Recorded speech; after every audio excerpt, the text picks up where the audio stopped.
It's your boy Fist in his house, bringing another great edition of Modern Warfare 3 for me to use. So that's what I do.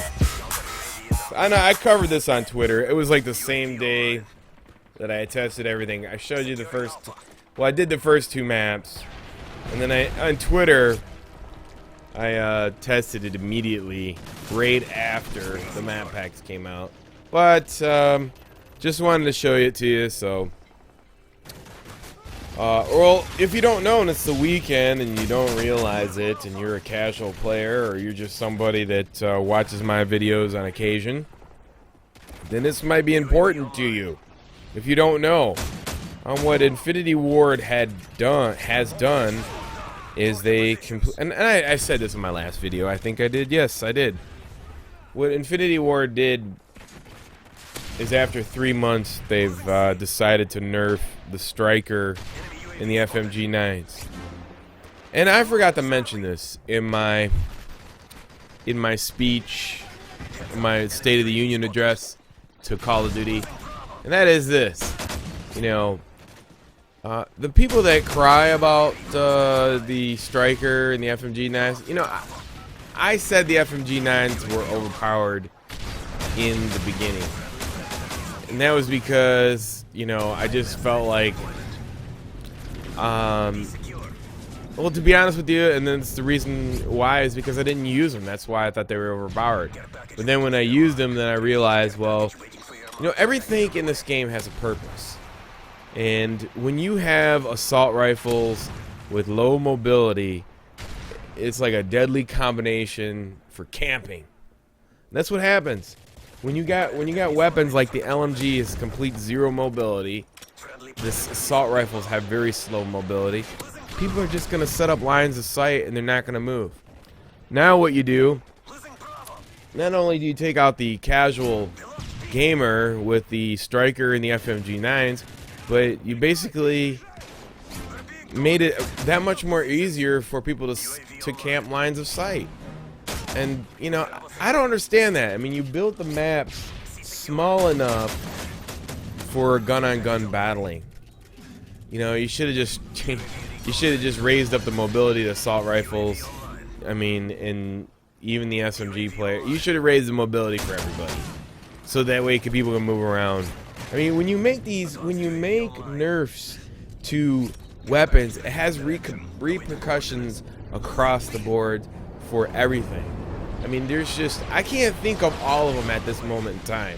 But you know, strikers keep casual players as the found. I mean, there's a big pillar of players that use that, you know, so you could beat up on them, or you know, it's like, I mean, obviously if you're a good player, you could beat cheese, you know. I mean, all good players can beat cheese. They'll figure it out because all the players know all the angles.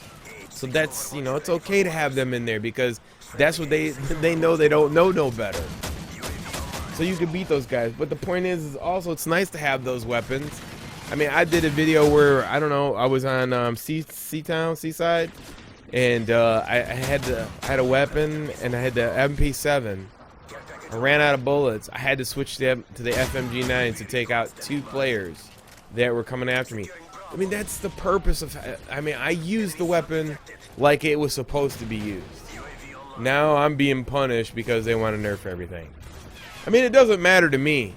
To me, to be honest with you, I don't think, you know, in the beginning of the game, I said that there should be no, and that's another thing. There should be no, let me go back to that point. In the beginning of the game, I said there should be no machine pistols. And if there's no machine pistols, and if you nerf the machine pistols, then you should buff the pistols. You should buff the Deagle to be like the Call of Duty 4 Deagle. You know, I mean, it took a special skill. I mean, I went like 91-5 with the Deagle in Call of Duty 4 one time. I mean, that's the importance of, you know, if you're gonna nerf that shit, you better buff up the pistol.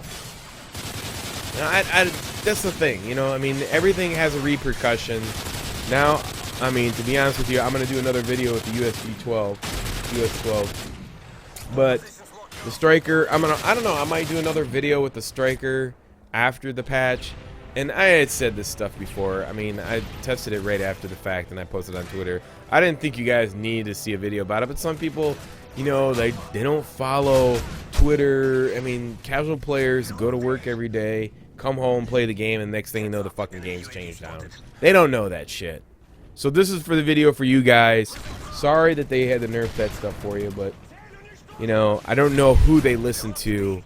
I would like to see where their influence comes from. I don't know. I mean, I'm seriously like to see whose advice that they are taking. That's what I want to see, those players. Whose advice are they taking? Because I mean, obviously they're not listening to the fact that, you know, it affects the complete balance of the game. I mean, when you release a game and it's a certain way, then it completely changes. I mean, if you take away something, you got to give something. So I mean, anyways, all their other shotguns are useless. The only ones that are any good is the MGK or something like that, or I don't know, the MKG. The one I use, 12, whatever it is. It used to be really shitty. The KSG 12, yeah, that's what it is. That one's okay, but still a single shot. It's basically what the Spaz was in Modern Warfare 2, if that. The best shotgun is the US 12. The one great thing about the trade-off between that and the Striker is that you could drop shot with the US 12 automatic. Anyways, I was using different streaks in this game. Hope you enjoyed it. Until next time, it's your boy Phil. Peace out.